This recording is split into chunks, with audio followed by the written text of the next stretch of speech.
Antes que nada, quería dar las gracias a Cristóbal y a la Asociación de Celíacos de Cataluña.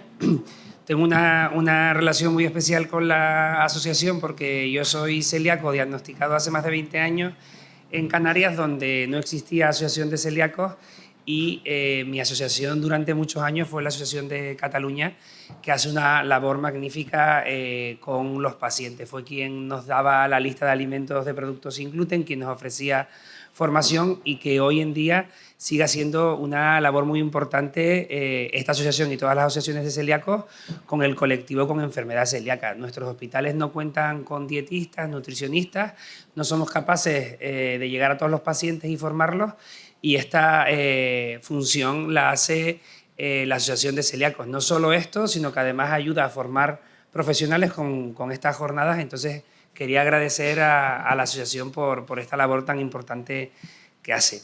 Sin retrasarme más, me han pedido que hable del diagnóstico de la enfermedad celíaca en los adultos. Para que sea algo amena, ya que muchos ponentes a lo largo del día nos vamos a repetir, ¿no? Lo importante es que nos quedemos con los conceptos claros. Mi idea es hablar de los 10 errores más frecuentes que cometemos en el diagnóstico y seguimiento de la enfermedad celíaca. Para pasar la diapositiva, aquí.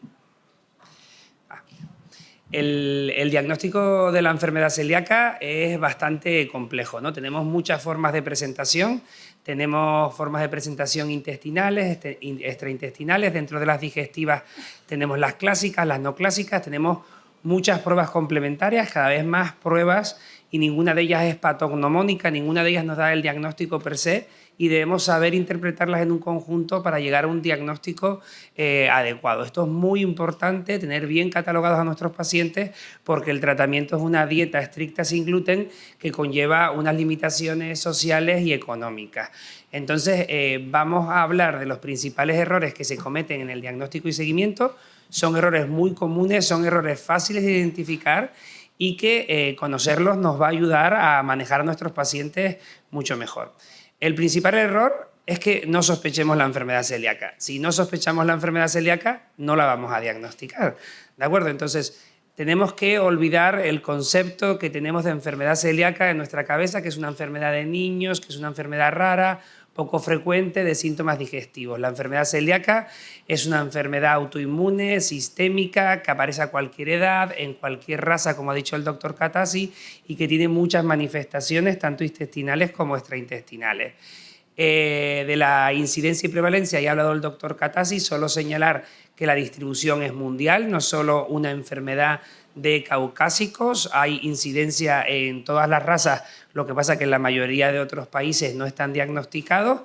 Es tanto de adultos como niños. De hecho, el 70% de nuestros diagnósticos actualmente en nuestros centros es mayores de 20 años, y el 60% en mayores de 50 años. Y siempre se ha dicho que la incidencia, como en el resto de enfermedades autoinmunes, es muy mayor en la mujer que en los varones, pero los últimos estudios indican que la incidencia se está acercando. Lo que pasa que la mayor parte de los no diagnosticados son varones. El verdadero iceberg de la celíaca, que ya comentó también el doctor Katasi, es que debajo tenemos un gran número de pacientes sin diagnosticar. Existe un elevado infradiagnóstico de la enfermedad celíaca por este error, porque no la sospechamos. Perdón.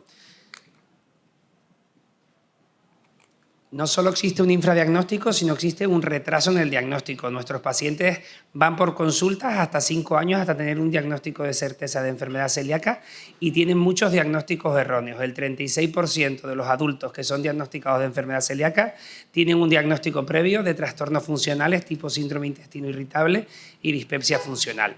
Por eso debemos conocer los patrones, las formas de presentación de la enfermedad celíaca para poder sospecharla y para poder iniciar el algoritmo diagnóstico. Vamos a tener tres patrones fundamentalmente. La forma de presentación clásica, que es la típica de los niños, con diarrea, pérdida de peso, mala absorción, fallo del crecimiento. La forma no clásica, en que los pacientes tienen síntomas digestivos que suelen ser leves, inespecíficos, que pueden ser superponibles a síndromes como el intestino irritable o la dispepsia funcional, y que van a tener principalmente manifestaciones extraintestinales que debemos conocer, como la anemia ferropénica, la osteoporosis, fallos de fertilidad, y que es la forma de presentación que vemos en adultos y adolescentes, y la forma de presentación asintomática o subclínica. Son pacientes que no tienen ningún síntoma digestivo o tienen síntomas digestivos tan leves que no nos hace iniciar el algoritmo o por lo que el paciente no consulta para tratarlos, y la mayoría de estos son detectados por screening. Son familiares de primer grado o pacientes con enfermedades asociadas como la diabetes mellitus, la tiroiditis autoinmune, en la que hay que hacer un screening de enfermedad celíaca. Las formas de presentación han variado a lo largo de los años. No es que hayan variado, sino que antiguamente pensábamos que todos los celíacos tenían una forma de presentación clásica, hoy en día sabemos que no, y en los años 80 la mayor parte de nuestros pacientes tenían una forma de presentación clásica, y conforme conocemos más sobre la enfermedad y con la generalización del uso de los anticuerpos, cada vez se acerca más a un 50-50%, de forma que en los adultos más de la mitad de nuestros pacientes tienen una forma de presentación no clásica, un 20% se diagnostican por screening, no tienen ningún síntoma digestivo ni extradigestivo, y un 30% se van a diagnosticar con la forma clásica de pérdida de peso, diarrea, etc. ¿De acuerdo? Entonces tenemos el primer error, ¿no? Para poder diagnosticar a nuestros pacientes debemos saber qué es la enfermedad celíaca, debemos saber en quién sospecharla para iniciar el algoritmo diagnóstico. El segundo error es suspender el gluten sin tener un diagnóstico de certeza de enfermedad celíaca. Ya lo comentó Cristóbal, ¿no? Para poder diagnosticar a los pacientes de enfermedad celíaca nos vamos a basar en estos 4 pilares: signos y síntomas que debemos conocer, serología, que son anticuerpos específicos en sangre, genética, el HLA, que lo que indica es predisposición a padecer enfermedad celíaca, y biopsia duodenal, que va a tener unos datos característicos de enfermedad celíaca, pero que tampoco son patognomónicos de esta enfermedad. Y todas estas pruebas, como dicen todas las guías internacionales, se deben hacer en dieta con gluten. ¿Por qué? Porque si nosotros retiramos el gluten, los signos y síntomas desaparecen, los anticuerpos se negativizan y el daño intestinal desaparece. Y esto nos dificulta enormemente nuestro diagnóstico. Y así lo dice el algoritmo diagnóstico de enfermedad celíaca. Este es el algoritmo diagnóstico publicado por el Ministerio de Sanidad en el 2018, modificado con evidencias posteriores, y el primer paso del algoritmo, que es que confirmemos, no sé si se ve, la ingesta normal de gluten antes de iniciar cualquier prueba. ¿De acuerdo? Pero tenemos un problema. La realidad es que nuestros pacientes llegan a la consulta en dieta sin gluten. Estos son datos del Instituto Nacional de Salud de Estados Unidos.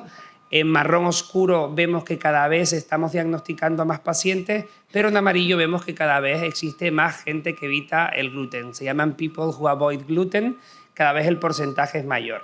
Estos son datos del grupo Harman, es un grupo muy prestigioso norteamericano que estudia los patrones de alimentación de la sociedad americana desde los años 80, y estos son datos del 2015 en el que 1 de cada 5 americanos, el 20% de la población, ya evitaba gluten. Esto, en lugar de ir en descenso, ha ido aumentando. Estos son datos del 2019 previo a la pandemia, en el que 1 de cada 4, el 30% de los americanos, ya evita el gluten, y el 11% lo hacen por diferentes razones, pero el 11% lo hacen porque creen que tienen una patología relacionada con el gluten, cuando hemos dicho que la enfermedad celíaca es en el 1% de la población. Entonces, principal error es no retirar el gluten, pero la realidad es que a nuestras consultas nos llegan sin gluten. Entonces, ¿qué hacemos con ellos? Pues fácil, ¿no? Introducírselo. ¿Qué es lo que pasa? No tenemos claro cómo hacerlo. Las guías no se ponen de acuerdo. Este es el algoritmo de la guía americana y británica, en la que proponen que a los pacientes que vienen en dieta sin gluten se les reintroduzca el gluten, 3 gramos de gluten durante 2 semanas, y si el paciente lo tolera, aumentar a 4 semanas y ahí hacer la biopsia intestinal. Sin embargo, tenemos datos publicados posteriormente que esta cantidad de gluten no es suficiente. En este estudio publicado en el 2017, a 20 pacientes con enfermedad celíaca se les introdujo 5,7 gramos de gluten, casi el doble que lo que recomiendan las guías, y a los 14 días solo 3 pacientes habían elevado anticuerpos. Sí que es verdad que tenemos otras técnicas diagnósticas que con estos días podemos diagnosticar a los pacientes, pero lo que tenemos actualmente en nuestra consulta son los anticuerpos, y vemos que esa cantidad de gluten en ese tiempo no es suficiente. Por eso la guía americana saca una nueva recomendación y dice que en vez de 2 rebanadas de pan, 3 rebanadas de pan entre 1 y 3 meses, y la guía europea dice que no menos de 5 gramos al día y no indica cuánto tiempo. Este estudio, que muchos conocerán, que es de un fármaco muy prometedor para la enfermedad celíaca, en los pacientes con el grupo placebo, es decir, pacientes celíacos a los que se le daba gluten, tras 6 semanas tomando 3 gramos de gluten, solo el 16% había positivado anticuerpos. Por tanto, no sabemos qué cantidad de gluten ni cuánto tiempo hay que dar a los pacientes. Lo más importante, no retirar el gluten hasta que no tengamos un diagnóstico de certeza, y si tenemos que reintroducirlo, cuanto más gluten y más tiempo el que tolere el paciente, mejor. ¿Qué sucede?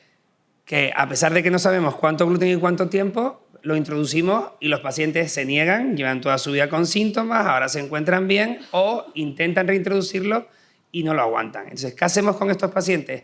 Pues necesitamos nuevos estudios, necesitamos nuevas pruebas para poder diagnosticarlos, y así lo dice la guía europea. Tenemos alguna prueba que no está disponible en todos los centros, como es el inmunofenotipo de linfocitos intraepiteliales, que parece que se mantiene en pacientes en dieta sin gluten, y pruebas de provocaciones cortas en que con poca cantidad de gluten durante pocos días podemos diagnosticar a estos pacientes. De esto hablará posteriormente la doctora Núñez, y quizás la más prometedora porque es la más accesible y que tiene una sensibilidad y especificidad igual que los anticuerpos con una sola provocación de 3 días, es la determinación de los CD8 en sangre periférica. Pues muy bien, ya sabemos en qué pacientes sospechar la enfermedad celíaca. Ya sabemos que no les podemos retirar el gluten, y si están sin gluten tenemos que reintroducirlos. Y ahora el tercer error es solicitar los anticuerpos adecuados, ¿vale? Cuando nosotros vamos a pedir una analítica tenemos una serie de anticuerpos que podemos solicitar. Sin embargo, tenemos que saber cuál es el adecuado. Los anticuerpos antigliadina actualmente no están recomendados, están descatalogados. Son muy sensibles y tienen muchísimos falsos positivos. Parece que puede tener lugar o pueden servir para el diagnóstico de la sensibilidad al gluten no celíaca, pero para la enfermedad celíaca no. Los anticuerpos de elección es el anticuerpo antitransglutaminasa tisular tipo IgA. Es el test de elección, tiene una alta sensibilidad, y luego también tenemos el antiendomicio, que es el test de confirmación. Este test es muy caro, es observador dependiente, es una técnica inmunohistoquímica que se hace en epitelio de esófago de mono o en cordón umbilical, por tanto tiene también sus implicaciones éticas, y los vamos a reservar cuando los anticuerpos antitransglutaminasa son dudosos o borderline. Es un test de confirmación. Y no podemos olvidar que cuando pedimos estos anticuerpos tenemos que pedir una IgA total. El déficit de IgA es una enfermedad muy frecuente, relativamente frecuente en la enfermedad celíaca, y si no la pedimos y el paciente tiene un déficit de IgA, estos anticuerpos no se van a positivizar y vamos a perder este porcentaje de pacientes. ¿Y qué anticuerpos se piden cuando existe un déficit de IgA? Pues el antipéptido de aminada de desaminada de gliadina tipo IgG o el anticuerpo antitransglutaminasa tisular tipo IgG. Las guías no se mojan sobre cuál de estos dos hay que solicitar.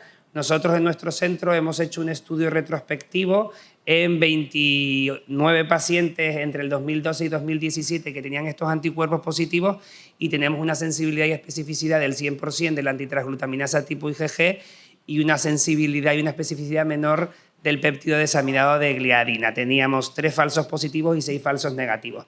Sin embargo, esto es una muestra muy pequeña, hace falta más estudios para ver qué sucede.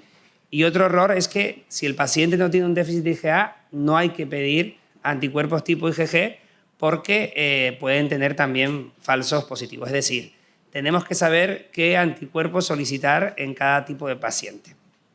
Muy bien. El test genético, que luego también hablará la doctora Núñez más sobre esto, es un tema en el que se cometen muchos errores, porque no podemos diagnosticar a un paciente únicamente basándonos en la predisposición genética. La genética, el DQ2 y el DQ8, para lo que sirve es para descartar la enfermedad celíaca. Tiene un alto valor predictivo negativo. El 30-40% de la población tiene estos genes y el 30-40% de la población no van a ser celíacos. Solo el 3-4% de los pacientes que tengan el DQ2 o el DQ8 van a desarrollar la enfermedad celíaca, y así lo dicen todas las guías. Rule out celiac disease, para lo que va a servir es para descartar la enfermedad celíaca. Un estudio genético negativo descarta la enfermedad. ¿Qué es lo que pasa? No solo debemos saber interpretar el estudio genético, sino se debe hacer, el laboratorio que nos informa, que nos hace el estudio genético, debe hacerlo de forma correcta. No solo vamos a tener el DQ2.5 y el DQ8, sino que los half DQ2, los medios DQ2, el DQ2.2 y el DQ7.5 también indican predisposición genética a padecer enfermedad celíaca. Si no hacemos estos genes, no podemos descartar la enfermedad celíaca. Hay alguna publicación que les resultará muy útil que indican pues, todos los alelos, los haplotipos que se deben hacer y cómo se debe informar un estudio genético de enfermedad celíaca. Y desde la Sociedad de Enfermedad Celíaca tenemos disponible una ayuda para, si son inmunólogos, genetistas o tienen un laboratorio, para ayudarles a hacerle un informe de forma adecuada y que tenga el aval de la Sociedad Española de Enfermedad Celíaca. Pues muy bien, me repito, pero para seguir un orden, ¿vale? Ya no se nos va a escapar ningún celíaco porque conocemos todas las manifestaciones, sabemos qué anticuerpo le vamos a pedir, sabemos cómo interpretar el estudio genético y por ahora en adultos el diagnóstico se confirma con una biopsia duodenal, es el gold estándar. Sí que es verdad que en niños, si tienen anticuerpos 10 veces por encima del valor de la normalidad, como comentó la compañera, confirmado en una segunda determinación sería diagnóstico de enfermedad celíaca, porque no lo había dicho, pero el antitransglutaminasa tiene una correlación con el daño histológico. Cuanto más alto sea el anticuerpo, mayor daño histológico. Se sabe por estudios que cuando son muy altos, 10 veces por encima, van a tener atrofia, por lo tanto podemos diagnosticar a los pacientes en adultos, pero en niños, pero en adultos sigue necesario hacer la biopsia. Y esta biopsia hay que tomarla de forma adecuada, porque si no podemos perder pacientes con enfermedad celíaca. ¿Por qué es esto? Necesitamos tomar múltiples biopsias porque la afectación del duodeno puede ser parcheada. ¿Qué significa esto? Que hay zonas del duodeno que están afectadas, zonas que no y zonas que tienen diferentes grados de afectación. Por tanto, tenemos que coger al menos 4 biopsias de duodeno distal y 2 biopsias de bulbo duodenal. Es muy importante no obviar estas biopsias de bulbo duodenal porque existe un grupo de pacientes que solo tienen afectación en el bulbo duodenal. Son los pacientes que están en dieta baja en gluten o que tienen un inicio de enfermedad. Son pacientes que tienen una enfermedad menos grave, se llaman enfermedad celíaca ultracorta, ultra short celiac disease, y parece que son el 10% de los pacientes y se nos pueden estar escapando. Tradicionalmente se obvian porque son biopsias de muy difícil interpretación, porque en el bulbo duodenal suele haber enfermedad péptica, están las glándulas de Brunner, las vellosidades son más cortas y podemos diagnosticar de forma errónea a nuestros pacientes. Por eso tenemos que tener patólogos especialistas en enfermedad celíaca y cuando cogemos la biopsia, aquí ven en la imagen de la derecha, muy importante separarlas en botes distintos, ¿vale? Las vellosidades del bulbo duodenal son más cortas que las del duodeno. Si metemos una biopsia del bulbo duodenal en el duodeno, podemos estar diagnosticando un paciente de enfermedad celíaca sin que sea celíaco. Y luego, no sé si hay aquí algún endoscopista, pero cuando se cogen las biopsias se debe hacer un único bite, un único mordisco, cada vez que cojamos una biopsia, para que mejore la orientación y facilitar el trabajo al patólogo. Vale. Aparte de coger las biopsias de forma adecuada, por cierto, que se me olvidaba, paciente que tenga biopsias negativas pero tengamos una alta sospecha de enfermedad celíaca, estaría justificado repetir la biopsia por la afectación esta parcheada que hemos comentado. Y aparte de coger las biopsias, el número y el lugar adecuado, deberíamos tener un técnico de laboratorio entrenado porque es muy importante cómo se procesan estas muestras.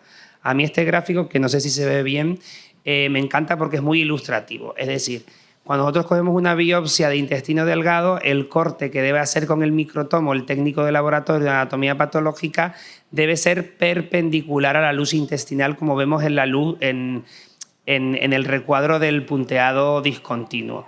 ¿Vale? El gráfico de arriba es un paciente que tiene las vellosidades normales. Si el corte se hace de forma adecuada, que es como vemos a la izquierda, vemos que el patólogo ve las vellosidades de forma adecuada.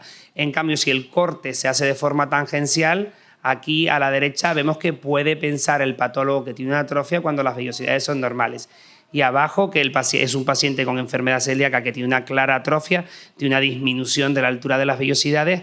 Si el corte es perpendicular a la luz intestinal, como se debe hacer, vemos que el patólogo ve claramente que las vellosidades están aplanadas. En cambio, si el corte es tangencial, podemos ver podemos interpretar que las vellosidades están normales, y esto es un ejemplo real de un paciente celíaco. Cuando el corte se hace tangencial, la muestra A, parece que las vellosidades están normales, pero cuando el corte es correcto, la muestra B, vemos que claramente existe una atrofia o un MARS3B del paciente. Entonces, tenemos que coger las biopsias de forma adecuada, tenemos que tener un técnico de laboratorio, se están complicando las cosas, ¿eh? Un técnico de laboratorio que sepa cortar adecuadamente, y nosotros tenemos que saber interpretar el informe que hace el anatomopatólogo, ¿vale? Hemos dicho que no existe ninguna prueba patognomónica, las biopsias intestinales tampoco, ¿vale? Los errores 6 y 7 van a ser la interpretación de nuestras biopsias intestinales, porque no todos los MARS1, no todo un aumento de la linfocitosis intraepitelial va a ser diagnóstico de enfermedad celíaca, ¿de acuerdo? El MARS1 es una lesión muy común, la lesión más común que vemos en las gastroscopias de los pacientes adultos, y tiene un amplio diagnóstico diferencial. Y muy importante, la más frecuente es la infección por Helicobacter pylori, la toma de antiinflamatorios o parasitosis como la Giardia lamblia. Para esto tenemos técnicas específicas que nos ayudan a diferenciar este MARS1, como es el estudio del linfograma intraepitelial por citometría de flujo, en la que vemos que existe un patrón característico de enfermedad celíaca, el patrón celíaco, donde existe un aumento de los gamma delta y una disminución de las NK.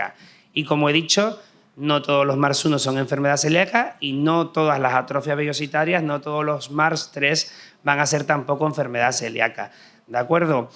En la atrofia vellositaria también existe un amplio diagnóstico diferencial. Como hemos dicho, existe una correlación entre el nivel de anticuerpos y el daño intestinal. Entonces, si el paciente tiene anticuerpos elevados y atrofia, evidentemente va a ser celíaco, pero un paciente con anticuerpos negativos tenemos que tener mucho cuidado. Existe la enfermedad celíaca seronegativa, pero la atrofia vellositaria suele ser por muchas causas. Luego explicaré estos estudios con más detenimiento en los casos clínicos, pero hay muchas causas de atrofia vellositaria, y no podemos olvidar que hay fármacos que producen atrofia vellositaria, enfermedad péptica, parasitosis intestinal, infecciones. Entonces tenemos que estar alerta, y en este caso también nos podemos ayudar de las técnicas específicas, como es el estudio del linfograma intraepitelial.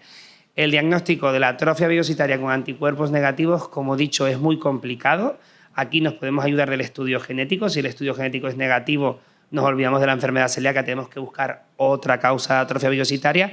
Si tenemos atrofia vellositaria con estudio genético positivo, nos podemos ayudar de técnicas específicas, como es el linfograma intraepitelial, pero si no disponemos de estas técnicas no están en todos los centros. Lo que tenemos que hacer es descartar una por una todas las causas de atrofia vellositaria, quitarle el gluten al paciente, ver qué responde, que la atrofia se cura, y si tenemos dudas diagnósticas, volver a reintroducir el gluten, volver a biopsiar al paciente y ver que vuelve a desarrollar la atrofia. Como he dicho, esto es bastante complejo e importante, porque catalogar un paciente de celíaco con las implicaciones que tiene la dieta sin gluten es muy importante que estén bien diagnosticados. El error 8 es no hacer un seguimiento a los pacientes con enfermedad celíaca. La enfermedad celíaca, como hemos dicho, es una enfermedad crónica, es una enfermedad de por vida, y hay que hacer un seguimiento para evitar complicaciones a largo plazo. El 35% de los adultos a los 4 años deja el seguimiento, no vuelve nunca a la consulta, ni la atención primaria, ni del especialista. Y debemos insistir en que deben hacer un seguimiento. ¿Por qué es esto? Porque en muchos casos nos va a confirmar el diagnóstico, ¿no? Vamos a ver que se negativizan los anticuerpos y que la atrofia vellositaria revierte con la dieta sin gluten, porque vamos a evaluar cómo están los síntomas, porque tenemos que monitorizar que la adherencia a la dieta sea estricta, y porque vamos a detectar precozmente déficits nutricionales, enfermedades asociadas y complicaciones. ¿Y cómo vamos a hacer este seguimiento? Vamos a hacer un seguimiento clínico, ¿no? Vamos a ver que el paciente mejora, que ya no tiene tantos síntomas digestivos como extradigestivos, y tenemos que comprobar la adherencia a la dieta. Esto es un punto bastante difícil. Nosotros en España, por lo menos en Madrid, no tenemos dietistas. Lo ideal fuera un dietista que siguiera al paciente para confirmar que la adherencia a la dieta es correcta. Entonces utilizamos otras herramientas, ¿no? Solemos utilizar la serología para comprobar que se negativiza, pero como hemos visto al explicar los estudios de provocación, la serología está ideada para diagnosticar a los pacientes. No sabemos cuánto tiempo ni qué cantidad de gluten tiene que tomar un paciente para que los anticuerpos sean positivos. Entonces podemos estar evaluando un paciente en consulta solo con los anticuerpos que son negativos y que estén cometiendo transgresiones dietéticas.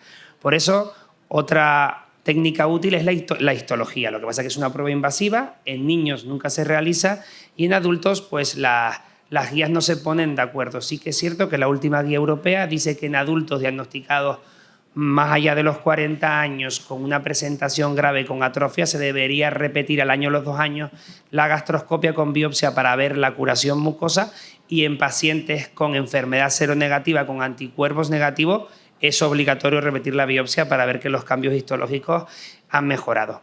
Y para evitar o para facilitarnos todos estos, en los últimos años ha surgido una nueva herramienta muy útil que son los péptidos inmunogénicos del gluten en heces y orina. Son péptidos que cuando se consume gluten los podemos detectar tanto en heces como en orina. En heces hasta 2 días después del consumo y en orina entre 6 y 9 horas después. Este es el primer estudio aleatorizado, randomizado, que se hizo comparando diferentes técnicas de detección de transgresiones dietéticas en un estudio multicéntrico y se comparó los anticuerpos, la encuesta dietética y los péptidos inmunogénicos del gluten en pacientes celíacos entrenados, concienciados con hacer dieta sin gluten, y detectó transgresiones los anticuerpos y los cuestionarios dietéticos un 18%, pero los péptidos inmunogénicos del gluten detectaron un 30% de transgresiones. Es decir, entre nuestros pacientes que están concienciados, que quieren hacer la dieta de forma adecuada, el 30% cometen transgresiones, ¿de acuerdo? Los péptidos inmunogénicos del gluten tienen estudios posteriores que también tienen otras utilidades porque vemos que se correlaciona también con el daño histológico. Es decir, si hacemos un seguimiento de pacientes con péptidos inmunogénicos del gluten, en más oscuro, en negro, vemos los pacientes que hacen más transgresiones, al hacer la gastroscopia de revisión tienen daño histológico. Error número 9. El diagnóstico erróneo de enfermedad celíaca refractaria. Hay una tendencia de que cualquier paciente celíaco bien diagnosticado que no responde a la dieta sin gluten es catalogado de enfermedad celíaca refractaria. Y esto no es así. Como hemos dicho, el 30% de nuestros pacientes cometen errores diagnósticos. La principal causa de que el paciente continúe con síntomas es la no adherencia a la dieta sin gluten. Además, debemos pensar en otras causas porque el paciente no responda a los síntomas, ¿vale? En un porcentaje muy alto de pacientes, sobre todo en aquellos que tengan atrofia, la lactasa del ribete en cepillo se pierde, entonces hay que valorar durante los primeros meses suprimir la lactosa. En pacientes cuyo principal síntoma sea el estreñimiento, hay que intentar añadir fibra soluble. La dieta sin gluten, como seguramente explicarán luego los dietistas, es baja en fibra, entonces hay que insistir en un aumento de fibra soluble. En pacientes que tienen un predominio de distensión abdominal y meteorismo, hay que descartar un sobrecrecimiento bacteriano, y en pacientes que tengan diarrea matutina, pues habrá que descartar una colitis microscópica. Y tampoco podemos olvidar que un paciente puede ser celíaco y puede tener otras patologías. Entonces, si hay algún dato de alarma, habrá que sospechar que el paciente pueda tener un cáncer de colon o otra enfermedad asociada. Desde la aparición de los péptidos inmunogénicos del gluten, el diagnóstico erróneo de enfermedad celíaca refractaria está disminuyendo porque muchos de los pacientes que teníamos clasificados como refractarias son en realidad pacientes que no cumplían la dieta. En este estudio, en 4 pacientes diagnosticados de refractaria, 3 de ellos tenían péptidos positivos, es decir, no eran refractarios, estaban haciendo mal la dieta, y esto es un estudio recientemente publicado que luego también comentará Cristian, donde en un centro de referencia de enfermedad celíaca no respondedora a la dieta sin gluten, que es en Sheffield, que tiene todos los pacientes de enfermedad celíaca no respondedora de Gran Bretaña, observan que la principal causa por los que los pacientes no responden es porque no cumplen la dieta, y dentro de los diagnosticados con enfermedad celíaca refractaria tipo 1 y 2, cuando se les hace los péptidos inmunogénicos del gluten, la mitad de ellos los tenían positivos. Es decir, la mitad de estos pacientes no eran refractarios, son pacientes que no hacían bien la dieta. La dieta sin gluten es extremadamente difícil de seguir de forma estricta. Por tanto, el diagnóstico de enfermedad celíaca refractaria es complejo. Lo primero, el algoritmo aquí supongo que se verá muy mal, pero lo primero cuando nos viene un paciente que no responde a la dieta sin gluten es confirmar que realmente el paciente es celíaco. Hay que revisar su historia, confirmar que es celíaco. Si es celíaco, tenemos que confirmar que hace la dieta de forma adecuada. Cuestionarios dietéticos, mandarlo a la asociación de celíacos, a un dietista nutricionista especializado en enfermedad celíaca, y si tenemos disponibles los péptidos inmunogénicos del gluten, como he dicho, son muy útiles. Si el paciente no hace la dieta bien, hay que mandarlo a un grupo de apoyo, a la asociación, a un dietista, porque esta va a ser la causa por la que no responde. Si comprobamos que la dieta la hace de forma adecuada, en ese momento repetiríamos la gastroscopia. Si en la gastroscopia no tiene atrofia, la causa de los síntomas de este paciente no es la enfermedad celíaca. Habrá que descartar que no tenga una colitis microscópica, un sobrecrecimiento bacteriano, una intolerancia, otra patología. Y si el paciente persiste con atrofia, habría que hacerle una citometría de flujo para ver si realmente es refractario y si tiene una refractaria tipo 1 o 2, porque el tratamiento y el pronóstico de las refractarias son bastante distintos. Y el último error es no hacer screening a familiares de primer grado. Como se ha comentado y comentó el doctor Catasi, uno de los problemas que tenemos con la enfermedad celíaca es el infradiagnóstico.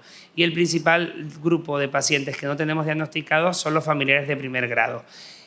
Es 10-20 veces más probable padecer enfermedad celíaca si tenemos un padre, un hijo o un hermano con una enfermedad celíaca. El 1% de la población es celíaca y entre los familiares de primer grado es el 5-10%. Sin embargo, no tenemos recomendaciones concretas en las guías internacionales y hay expertos que están en contra de hacer un screening a familiares de primer grado. Sin embargo, esta es la causa del elevado infradiagnóstico, creemos que se debe hacer y la última guía europea indica que debería hacerse. ¿Cómo deberíamos hacernos? Lo ideal sería tener un estudio genético, porque el estudio genético, si es negativo, nos descarta la posibilidad de ser celíaco. La madre, el hermano de un celíaco, cada vez que tenga una gastroenteritis, que tenga una diarrea, va a pensar que va a ser celíaco. Si tiene un estudio genético negativo, nos olvidamos de esa posibilidad. Si no tenemos estudio genético o el estudio genético es positivo, como hemos dicho, el estudio genético solo indica predisposición, habría que hacer un anticuerpo antitransglutaminasa tisular, ya sabemos cuál es el que hay que hacer, junto con una IgA total. Si este anticuerpo es positivo, habría que hacer una gastroscopia que confirmaría o descartaría la enfermedad celíaca, y si son negativos, si son asintomáticos, a estos pacientes deberíamos seguirlos con anticuerpos cada 2 o 3 años. Tampoco está claro el intervalo. Ahora hay nuevos estudios que parecen que dependiendo del tipo de HLA habría que hacer de forma más frecuente o menos frecuente estos anticuerpos, pero en principio cada 2 o 3 años. Y si este paciente tiene anticuerpos negativos, pero aún así tiene síntomas que nos haga sospechar la enfermedad celíaca, los familiares de primer grado de pacientes con enfermedad celíaca suelen consumir menos gluten y pueden tener anticuerpos negativos, aún así habría que valorar hacer la endoscopia digestiva alto. Por tanto, espero no haberles aburrido mucho, pero para concluir, el diagnóstico de la enfermedad celíaca es extremadamente complejo. Ya hemos visto, lo principal es sospechar, pensar en la enfermedad celíaca. El diagnóstico debe hacerse en dieta con gluten. El anticuerpo que debemos utilizar es el anticuerpo antitransglutaminasa tisular tipo IgA junto con una IgA total. El estudio genético, su principal utilidad es descartar enfermedad celíaca. Al hacer la gastroscopia hay que coger 2 biopsias de bulbo duodenal y 4 de duodeno distal. Las lesiones en el informe de anatomía patológica, las lesiones no son patognomónicas, no nos dan el diagnóstico de enfermedad celíaca. Debemos valorar el informe de anatomía patológica en el contexto de serología, genética y de síntomas del paciente. A los pacientes con enfermedad celíaca hay que hacerle un seguimiento periódico y de por vida. La respuesta a la dieta sin gluten, la no respuesta a la dieta sin gluten no es diagnóstico de enfermedad celíaca refractaria. Lo primero que hay que pensar es que el paciente no hace la dieta de forma adecuada y creemos que es necesario hacer un screening a familiares de primer grado porque hay un elevado infradiagnóstico en este grupo poblacional.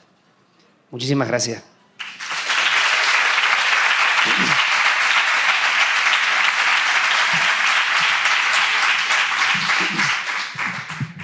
Hacemos turno de preguntas. Bueno, muchas gracias por la ponencia, muy interesante.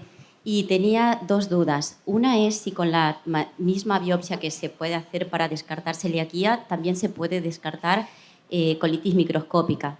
Y la segunda pregunta sería en relación a la sensibilidad al gluten no celíaca, porque en relación a celiaquía hay como mucho consenso, afortunadamente, entre todos los referentes como vosotros, pero en la sensibilidad al gluten no celíaca las opiniones son muy dispares y que quería conocer tu opinión. Gracias.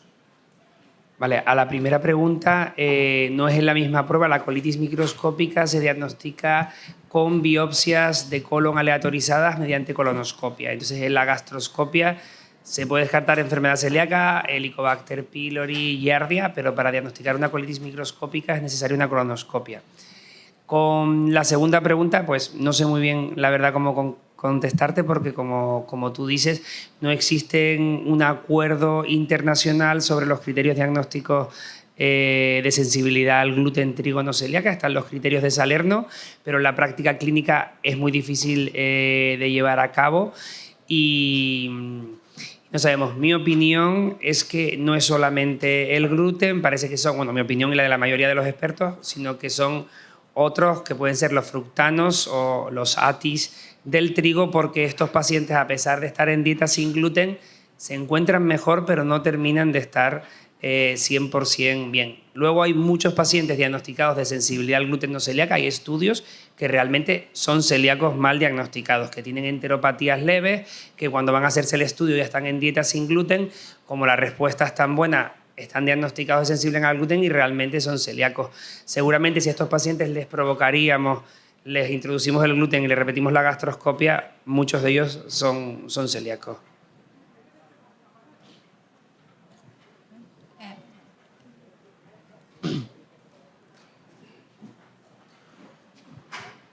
Bueno, muchas gracias, Sergio. Fantástica charla, un resumen espectacular de todo, como siempre. Y mi pregunta es un poco, pues, con todo lo que nos estás contando, con todas las dificultades que hay para el diagnóstico, que hay que tener especialistas, hay que estar muy enterado de esto. Yo, en Inglaterra, por ejemplo, trabajando con cirujanos, con gastros, hay mucha gente que no está puesta con esto. Y yo creo que tenemos una posición difícil los dietistas, nutricionistas, por ejemplo, que estamos aquí, que podemos ver estos pacientes, bien sea o en pública o en privada, no le han hecho las pruebas bien y cómo le decimos a un gastro, oye, esto no está bien hecho, tal. Entonces, no sé si tienes algunos consejos para decir, oye, mira, ¿cómo podemos abordar o cómo podemos ayudar la situación? Creo que es muy difícil, pero ¿qué tipo de papel crees que tenemos ahí los dietistas, nutricionistas? Sí, yo creo que no. En la medicina, en el mundo sanitario, cada vez se tiende más a unidades multidisciplinares donde cada uno tiene su papel, el papel muy importante de los dietistas nutricionistas, de enfermería, de médicos. Entonces, lo que hay que hacer es hablar, ¿no? Lo ideal en una unidad de enfermedad celíaca es que hubiera un dietista nutricionista que pueda discutir con el médico y el endoscopista los casos y llegar a un consenso de cómo es el diagnóstico. La realidad es que los dietistas nutricionistas no trabajan con nosotros en el hospital. La mayoría de los pacientes van a la asociación de celíacos o a dietistas nutricionistas privados y el feedback, la comunicación entre dietista y gastroenterólogo no existe. Yo personalmente, si un paciente me viene con un informe del dietista nutricionista, lo valoro, lo leo y por supuesto que lo tengo en cuenta porque son los que tienen más contacto con el paciente. Nosotros tenemos 10-15 minutos por pacientes y el dietista nutricionista está ahora hablando con los pacientes, conoce sus síntomas, qué le sienta bien, qué no le sienta bien. Pero sí que es una pregunta compleja porque aquí también intervienen mucho los egos, ¿no? De quién me va a decir a mí lo que tengo o no tengo que hacer. No tengo respuesta, Cristian. Hola. Excelente exposición, Sergio. La verdad que evacuaste varias dudas que había anotado. Te quería consultar, en pediatría cuando pedimos antitransglutaminasa y en el contexto de un niño que estamos estudiando por sospecha de enfermedad celíaca, nos suelen venir valores elevados de antitransglutaminasa. Pero muchas veces vienen valores ahí por encima del límite normal y quería preguntarte en relación a las enteroparasitosis.